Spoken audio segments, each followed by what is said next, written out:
Already we have a vaccination coverage of, for hepatitis B for small babies, over 90% in my city at home. So it's really there, it's already there. It's a voluntary vaccination, just like here in Denmark. 10 occasions when you get the shots, 3 months to 16 years. A total of 31 to 34 doses of vaccine, compared to the United States, where it's now about 68. And it's rapidly increasing.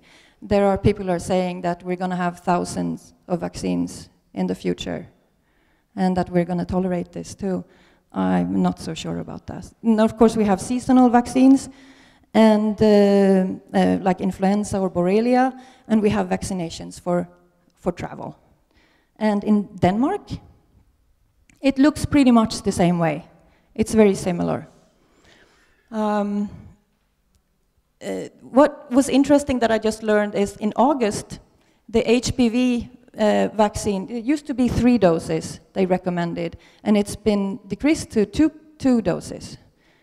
So either that's because we have learned or they've learned something, and that there are too many people that are getting adverse reactions from this vaccine, or there's something else going on. So yeah, a total of 27 doses of vaccines in Denmark today, if you follow this schedule. And it's going to increase here too, if I understood the trends correctly. So what do vaccines contain? Can I have some ideas? Do you know what vaccines contain? Yeah? What? Mercury? Yeah, mercury? Yeah. Yeah, go on. Yeah, go on. Aluminium, yeah. Nobody has mentioned the most important thing of them all. The antigen. What is an antigen? It's the virus or the bacteria that we want to vaccinate against. It's called an antigen. That's an important word to remember, an antigen. That is what the immune system, your immune system, reacts towards strange things or foreign things that comes into the body. We call them antigens in immunology. So an antigen can be a living, a weakened, or a killed virus or bacteria. That's the key component of a virus. You don't really need anything more than that. And this is how Edward Jenner, back in the 1700s, that's how he worked with smallpox. So that's the only thing that's needed. But it's a problem because sometimes it's very, very difficult to get a lot of antigen, to get enough antigen to inject into the body. Like with papillomavirus, that's a problem. We cannot grow enough viral particles. So we have to come up with another way of doing that. And this is what I partially worked with in the lab, is to make synthetic viral capsid. And we use GMO or recombinant DNA technology to do this. I will get back to this, but this is the new kind of medicine that's coming now, or it's been going on for quite a while actually, but recombinant and biological medicines that we produce in bacterial cultures or in yeast cultures. So we have to make a virus. Adjuvants. Adjuvants are there because we don't have enough antigen, and we want to increase the immune response in the body. So we inject highly and strongly inflammatory substances that really, really irritate the immune system, because we want to get a good response from the immune system, right? Are you following me? Okay, good. So because of that, we use adjuvants. So one of the most common adjuvants is aluminum in many different kinds of forms. different aluminum salts. Aluminum salts are very, very inflammatory and very toxic to the immune system and to the body. And that's the idea with it. You want to cause inflammation. And if you think about it, many of the diseases that we have today are inflammatory disease. Do you see a connection here? So we have aluminum hydroxide, aluminum phosphate, and in Gardasil now we have this very, very big molecule called aluminum hydroxyphosphate sulfate. Yeah, we come back to that. We have, like somebody said here, polysorbate 80, which is kind of like a detergent for the membranes. So it softens or makes the membrane, the cell membranes, a lot more penetratable. So it makes it easier for substances to travel across the membranes. We have sodium borate, borax. That is a substance that we used in Albuquerque to kill cockroaches. Not necessarily a bad thing for humans, though, but it kills cockroaches, so it's a pesticide. Peanut oil, very irritating for the immune system. It's cheap, and it's a good adjuvant, because it causes inflammation. So, peanut allergies, nut allergies, any connection there? Squalene is a natural substance too. It's not necessarily that these substances are toxic, but when they get into the bloodstream, something different happens.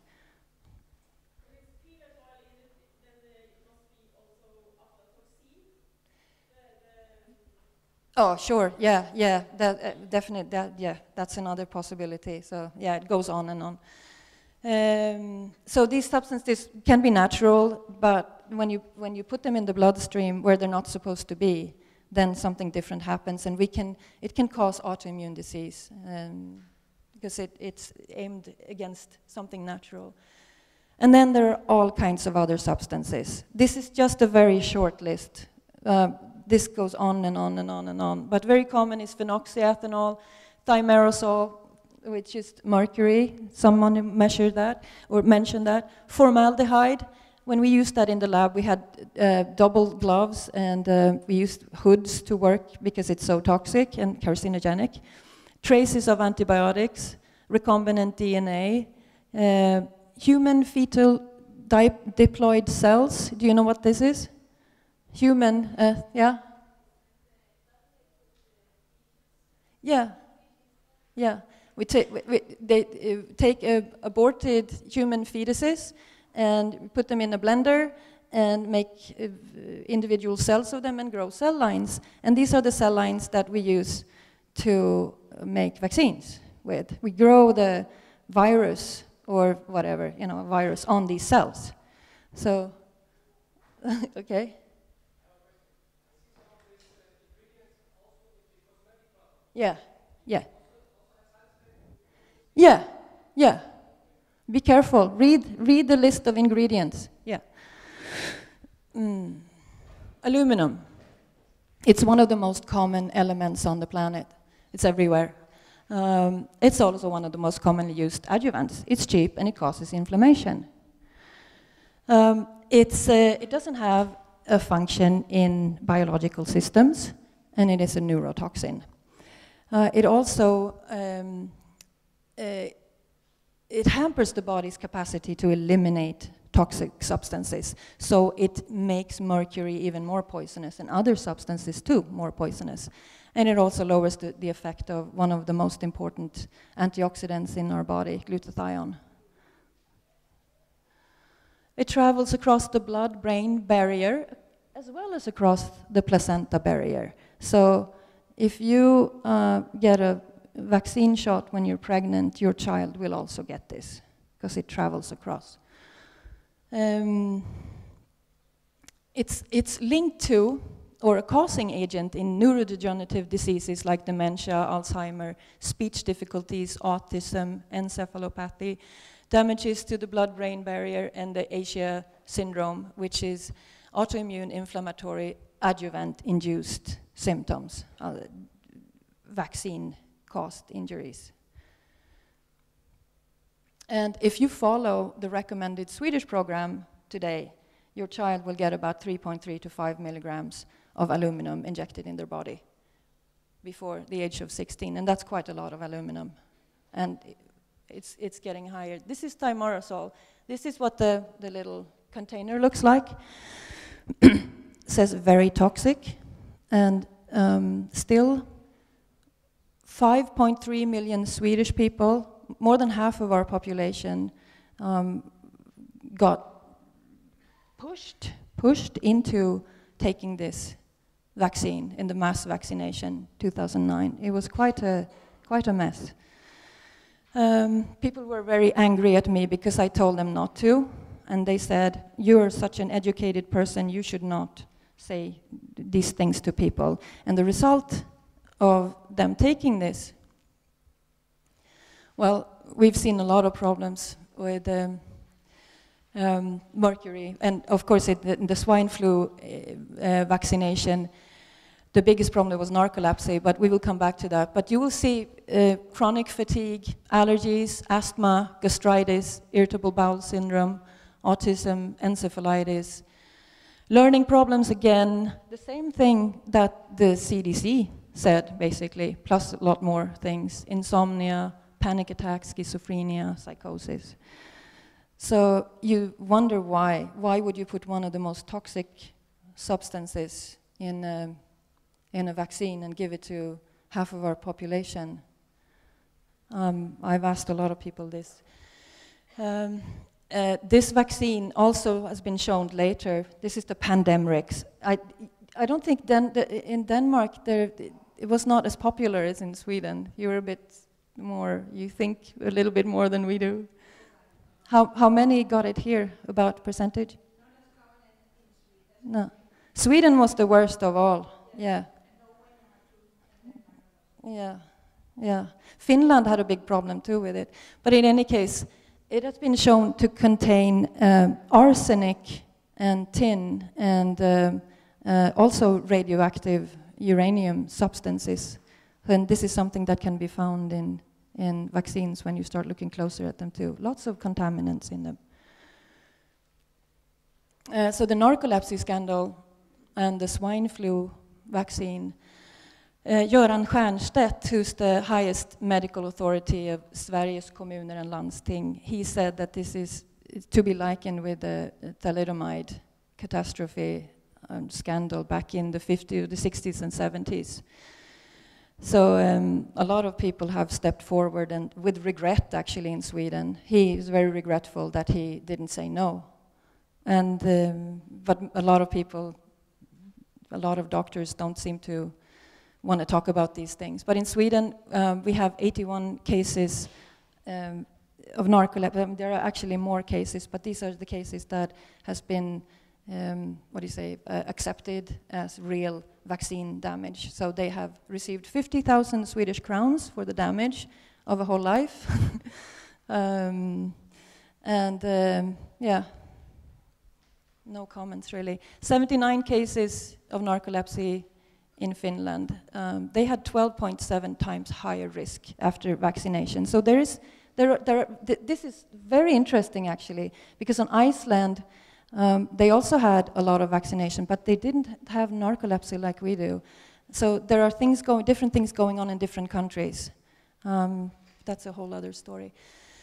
So $7 billion was the profit for the vaccine companies during 2009, and this was the year when the swine flu mass vaccination happened. Last year, it was up to $25 billion. And if you want to make good money, this is a place to invest. Because I looked at the JP Morgan, and they say the expected annual growth rate is about 8% until 2018. So if you want to get rich, buy stocks in vaccines. But I hope that this trend will change rapidly, because I don't like that at all. I'd like to see this go down. Autism. From 1 in 10,000 to 1 in 88 in 20 years. You can say that we have become better at diagnosing autism. Maybe we have, but there is definitely a trend going on. 20 years ago, or 10 years ago, we talked about autism, and now everybody talks about autism or ADHD or the ADHD spectrum, autism spectrum disease, Asperger, all kinds of learning problems and neurological problems. I'm very, very happy to talk about this man, Dr. Andrew Wakefield. How many of you have heard of him? Okay, it's about a third, I would say.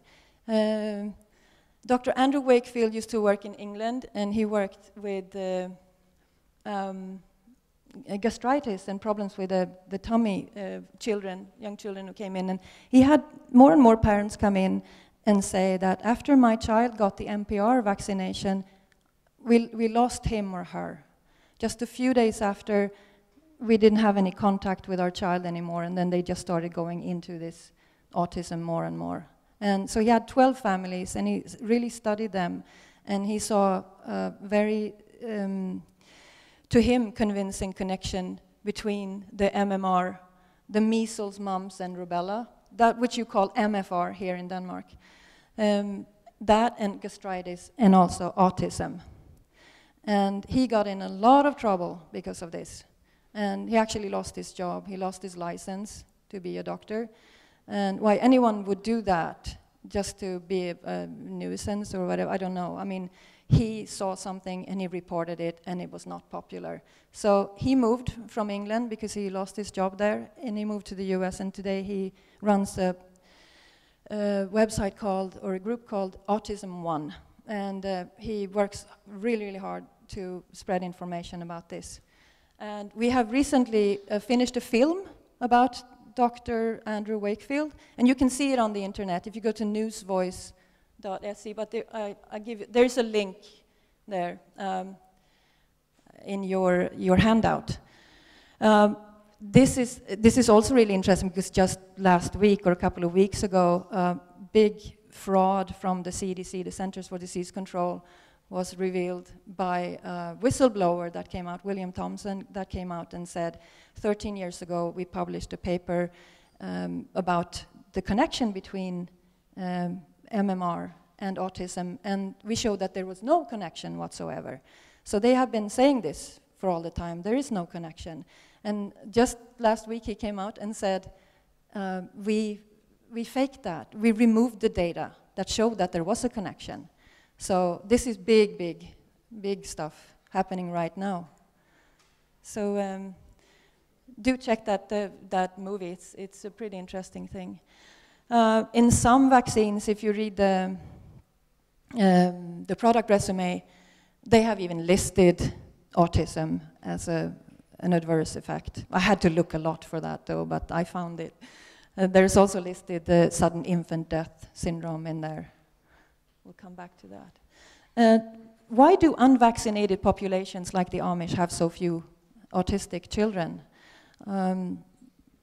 It's a question, it's interesting, but if they don't vaccinate, they don't seem to have autism either. So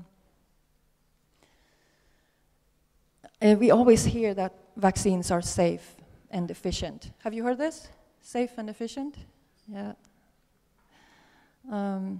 So how are vaccine trials performed? Well, with Ebola, no vaccine trials. We're just going to run it. Many vaccine trials are very short and with pretty small numbers of people.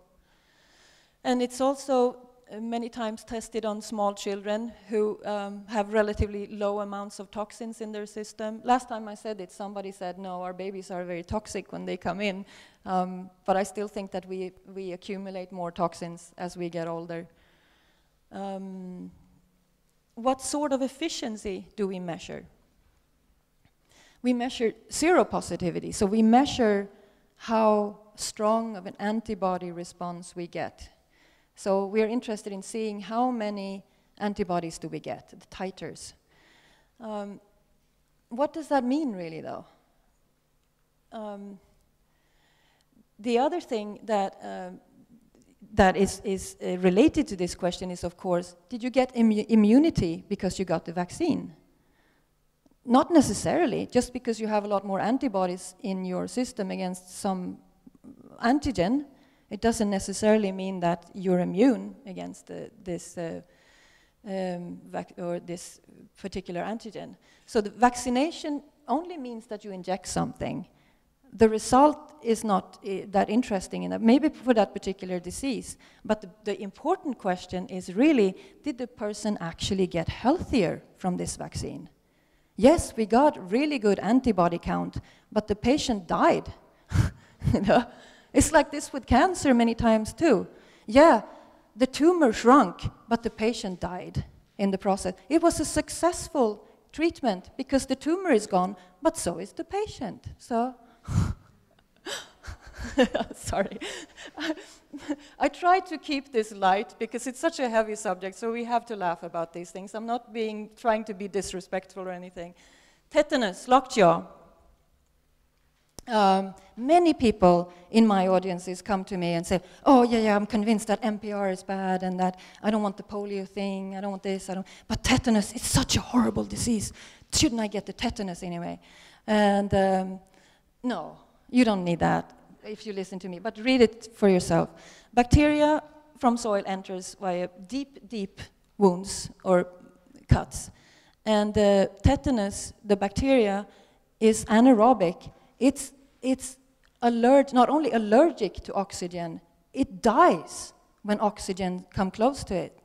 So just by keeping the wound open and keeping it really, really clean, you're making it more or less impossible for this bacteria to proliferate.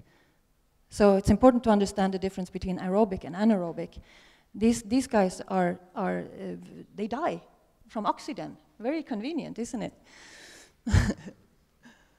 So in Sweden, the last 10 years, we've had between 0 and 3 cases every year in Sweden. And all patients are between 70 to 80 years old. They have been vaccinated, not vaccinated, or the vaccination status was unknown. One of these patients were severely immune suppressed. So you see, it's not a big problem for small children. It's not a big problem for anyone, really, except for the 3 who die every year. Between 1969 and 1985, 61 cases of tetanus in Sweden.